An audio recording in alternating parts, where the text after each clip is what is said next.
बेटा, जो मानव भूगोल बुक है उसका जो स्टार्टिंग है, मानव भूगोल का अर्थ और उसका विषय क्षेत्र। मानव भूगोल का सेकेंड ईयर में 2 बुक हैं, मानव भूगोल और राजस्थान का भूगोल, जिसमें हम आज एक जो बुक है या पहली बुक है मानव भूगोल उसका अध्ययन करेंगे। तो सबसे पहले बात आती है मानव भूगोल है क्या या उसकी परिभाषाएं क्या है। तो देखो, सामान्यतः हम भूगोल वह विशिष्ट विज्ञान है जो भूतल के परिवर्तनशील स्वरूप का क्रमबद्ध अध्ययन करता है। यानी कि भूगोल विशिष्ट विज्ञान है जो कि भूतल के परिवर्तनशील स्वरूप का क्रमबद्ध अध्ययन करता है। अब देखो, हम भूतल का अध्ययन इसलिए करते हैं क्योंकि यहाँ मानव का निवास है। अतः भौगोलिक विवेचन में पृथ्वी के तल का अध्ययन मानव ग्रह या मानवीय संसार के रूप में किया जाता है। अब देखो, भूगोल की जो परिभाषा है हॉटसन के अनुसार भूगोल पृथ्वी के परिवर्तनशील सतह का सूक्ष्म अध्ययन प्रस्तुत करता है। यानी कि भूगोल पृथ्वी के परिवर्तनशील सतह का सूक्ष्म अध्ययन प्रस्तुत करता है। 19वीं शताब्दी तक भूगोल की कोई शाखा नहीं थी और उसमें प्राकृतिक तथ्यों के साथ मानवीय तथ्यों का भी अध्ययन सामान्य भूगोल के अंतर्गत ही किया जाता था। उसी टाइम तत्कालीन जर्मन भूगोलवेत्ता थे रेटजेल ने भूगोल में मानवीय पक्षों के अध्ययन पर विशेष बल दिया। तो उन्होंने मनुष्य एवं पर्यावरण के संबंधों की व्याख्या को अधिक महत्वपूर्ण माना तथा भूगोल की एक प्रमुख शाखा मानव भूगोल की आधारशिला रखी। इससे पूर्व भौगोलिक अध्ययनों में प्रकृति और प्राकृतिक पर्यावरण का ही एकाधिकार रहता था। यानी कि सबसे पहले 19वीं सदी तक तो भूगोल की कोई शाखा नहीं थी, लेकिन 19वीं सदी में जो जर्मन के प्रसिद्ध विद्वान थे फ्रेडरिक रेटजेल, उन्होंने मानव पर्यावरण के संबंधों को अधिक महत्वपूर्ण बताया और उन्होंने जो भूगोल है उसके एक मानव भूगोल के रूप में शाखा की आधारशिला रखी। तो इस प्रकार मानव भूगोल भूतल के विभिन्न भागों में मनुष्य और उसके पर्यावरण के मध्य पारस्परिक संबंधों तथा उनसे उत्पन्न परिणामों या सांस्कृतिक भूदृश्यों की व्याख्या प्रस्तुत करता है। देखो, मानव भूगोल में मानवीय तथ्यों का अध्ययन वर्णन आता है। ये मानव पर्यावरण मध्य अंतर संबंध बताता है। जनसंख्या, अधिवास, मार्ग, व्यवसाय किए जो जाते हैं, कृषि, उद्योग और पशुपालन इसके अंदर आते हैं। तो ये देखो, मानव भूगोल का पूरा सारांश इसमें आ जाता है कि मानव भूगोल में मानवीय तथ्यों का वर्णन आता है। ये मानव पर्यावरण के मध्य का अंतर संबंध बताता है और इसमें जो विभिन्न जनसंख्या, अधिवास है, मार्ग है, व्यवसाय, कृषि, उद्योग, पशुपालन सभी इसके अंतर्गत आते हैं। तो ये था मानव भूगोल का अर्थ। अब हम पढ़ते हैं इसकी विशेषताएं। तो मानव भूगोल की जो मानव भूगोल के जनक या प्रसिद्ध जर्मन भूगोलवेत्ता फ्रेडरिक रेटजेल ने अपनी पुस्तक मानव भूगोल में उनकी एक पुस्तक थी एंथ्रोपोजोग्राफी या मानव भूगोल। ये बहुत सारे कॉम्पिटिशन्स में पूछा जाता है कि फ्रेडरिक रेटजेल की पुस्तक का नाम एंथ्रोपोजोग्राफी या मानव भूगोल या एंथ्रोपोजोग्राफी किसकी पुस्तक है, तो वो फ्रेडरिक रेटजेल की। फ्रेडरिक रेटजेल कहाँ के हैं, तो वो जर्मन भूगोलविद हैं। तो उन्होंने कहा था कि मानव भूगोल के दृश्य सर्वत्र पर्यावरण से संबंधित होता है जो भौतिक दशाओं का योग होता है।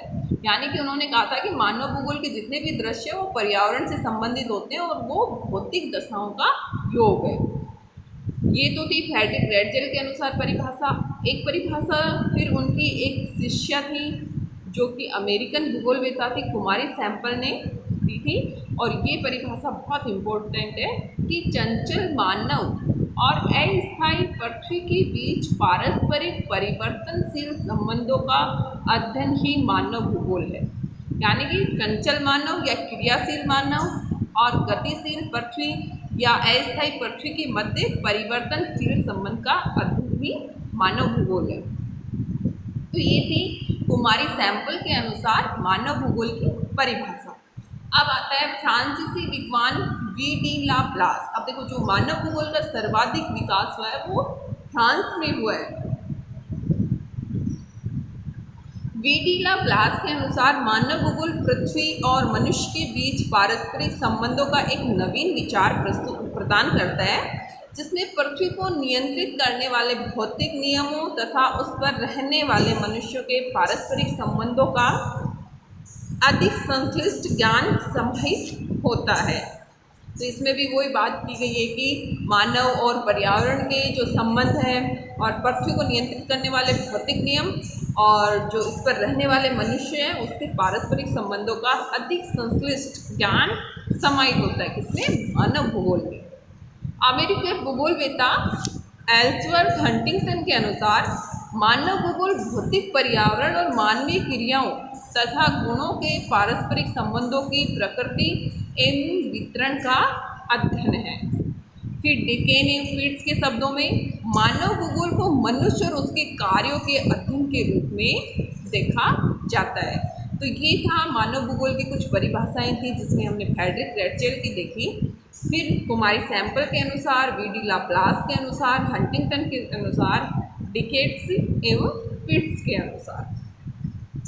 अब इन सभी परिभाषाओं का अगर हम सार निकालें तो वो सार निकलता है मानव भूगोल वह विज्ञान है जिसमें भूतल के विभिन्न भागों में रहने वाले मानव समूह तथा उनके पर्यावरण के मध्य होने वाले की अंतरक्रियाओं और उनसे उत्पन्न तथ्यों या भूदृश्यों का अध्ययन किया जाता है।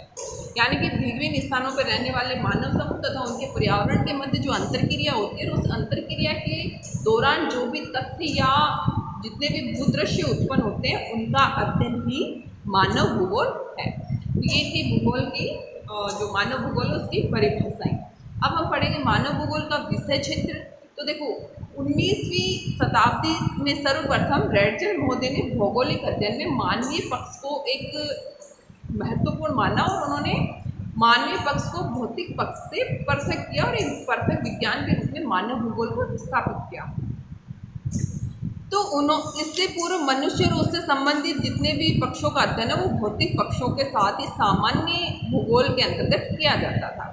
लेकिन देखो जब मानव भूगोल के रूप में अलग से एक शाखा स्थापित हुई भूगोल की तो उसमें अलग उसका विषय क्षेत्र चेंज होता गया। जैसे सर्वप्रथम जर्मन भूगोलवेत्ताओं ने मनुष्य और पर्यावरण के जो अंतर संबंध है उसमें पर्यावरण को अधिक महत्वपूर्ण माना और उन्होंने कहा कि किसी पर्यावरण में रहकर मनुष्य किस प्रकार अपने को पर्यावरण के अनुकूल ढाल लेता है और अपनी आवश्यकताओं की पूर्ति करता है।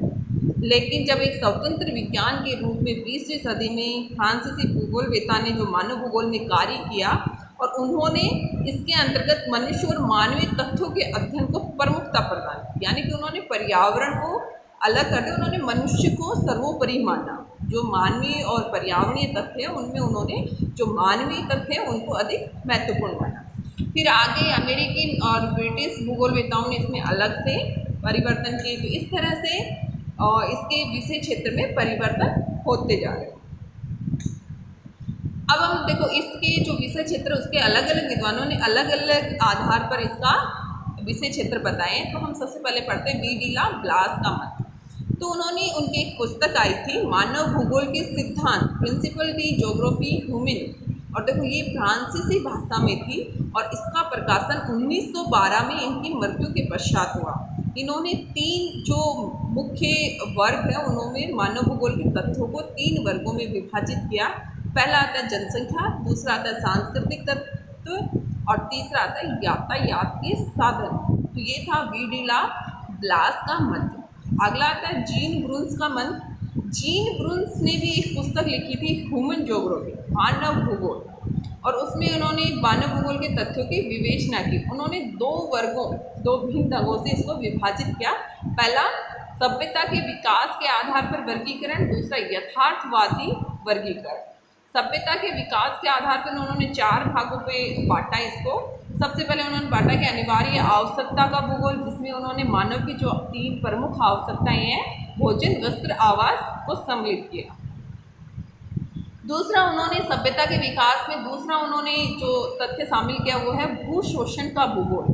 यानी कि पशुपालन, कृषि, खनन, औद्योगिकरण आदि को इसमें सम्मिलित किया और इसमें मानव की उन क्रियाओं और प्रयत्नों को शामिल किया जिनके द्वारा वह प्राकृतिक संसाधनों का शोषण करके अपनी आवश्यकताओं की पूर्ति करता है। तीसरा, उन्होंने सामाजिक भूगोल को शामिल किया। इसमें उन्होंने विभिन्न सामाजिक पक्षों के भौगोलिक अध्ययन को शामिल किया, जैसे इसमें मनुष्य की आत्मनिर्भरता, सहकारिता, श्रम विभाजन, नागरिक व्यवस्था आदि विविध सामाजिक पक्ष सम्मिलित हैं। अगला, उन्होंने राजनीतिक तथा ऐतिहासिक भूगोल, इसके अंतर्गत उन्होंने राजनीति या प्रशासनिक तथा ऐतिहासिक घटनाओं से संबंधित भौगोलिक तथ्यों की विवेचना की। ये था उनके सभ्यता के आधार पर जो मानव भूगोल है उसका विषय क्षेत्र उन्होंने निर्धारित किया। अगला, उन्होंने यथार्थवादी वर्गीकरण, उसमें इनको 3 भाग किए और उन 3 प्रमुख वर्गों के 6 आवश्यक तथ्य बताए। सबसे पहले आता है मिट्टी के अनुत्पादन व्यवसाय संबंधी तथ्य, इसमें गृह और राजमार्ग, यानी कि इनका कोई मिट्टी की उपयोगिता से कोई संबंध नहीं है और इनका भूमि के उत्पादन में कोई सक्रिय योगदान नहीं है, इसलिए इनको अनुत्पादन व्यवसाय भी कहा।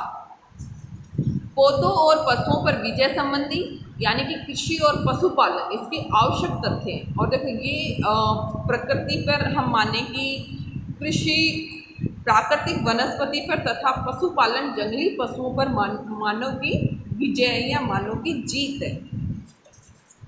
तीसरा, उन्होंने बताया विनाशकारी अर्थव्यवस्था संबंधी तथ्य।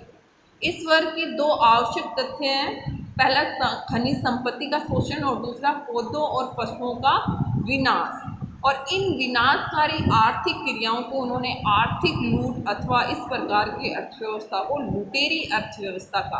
अब देखो बहुत सारे कंपटीशंस में क्वेश्चन आता है कि लुटेरी अर्थव्यवस्था या आर्थिक लूट शब्द का प्रयोग किसने किया था, तो इसका प्रयोग फ्रांसीसी भूगोलवेत्ता जीन ब्रुन्स के द्वारा किया गया था।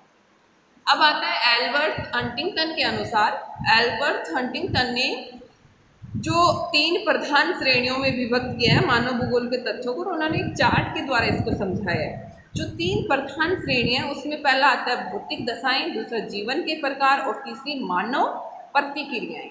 जो भौतिक दशाएं हैं उनमें भूमंडल पर स्थिति, स्थल रूप, जलाशय, मिट्टी और खनिज और जलवायु। और जो जीवन के प्रकार है उसमें पौधे, पशु और मानव। अब देखो भौतिक दशाएं और मानव आपस में मानवीय प्रतिक्रियाएं होंगी और इसको उन्होंने 4 भागों में बांटा। भौतिक आवश्यकताएं, यानी कि भोजन है, वस्त्र है, आश्रय या मकान या औजार और यातायात के साधन, मानव की भौतिक आवश्यकताएं। फिर उन्होंने प्रमुख व्यवसाय बताया कि मानव किस तरह अपनी भौतिक दशाएं या पर्यावरण या जीव किस तरह से प्रतिक्रियाएं करते हैं और किस तरह के व्यवसाय करते हैं, जिसमें उन्होंने आखेट, मत्स्य उद्यान, पशुचारण, कृषि, वनोद्योग, खनन, विनिर्माण उद्योग, वाणिज्य आदि को सम्मिलित किया। अगला आता है कार्य कुशलता, स्वास्थ्य, सांस्कृतिक प्रेरणा, मनोरंजन, ये उनकी कार्य कुशलता है। उच्चतर आवश्यकताएं, यानी कि मानव की उच्चतर आवश्यकताएं क्या क्या हैं, तो सरकार, शिक्षा, विज्ञान, धर्म, कला और साहित्य आदि को उन्होंने सम्मिलित किया। तो इस प्रकार से जो हंटिंगटन है, एल्बर्ट हंटिंगटन, उन्होंने मानव भूगोल का जो विषय क्षेत्र है उसको एक चार्ट के द्वारा समझाने की कोशिश की और ये इनका जो हंटिंगटन का जो वर्गीकरण है वो सर्वोत्तम या सर्वाधिक विस्तृत क्षेत्र है इसका। तो इस प्रकार से हमने पढ़ा मानव भूगोल का अर्थ और परिभाषाएं और मानव भूगोल का विषय क्षेत्र। Thank you.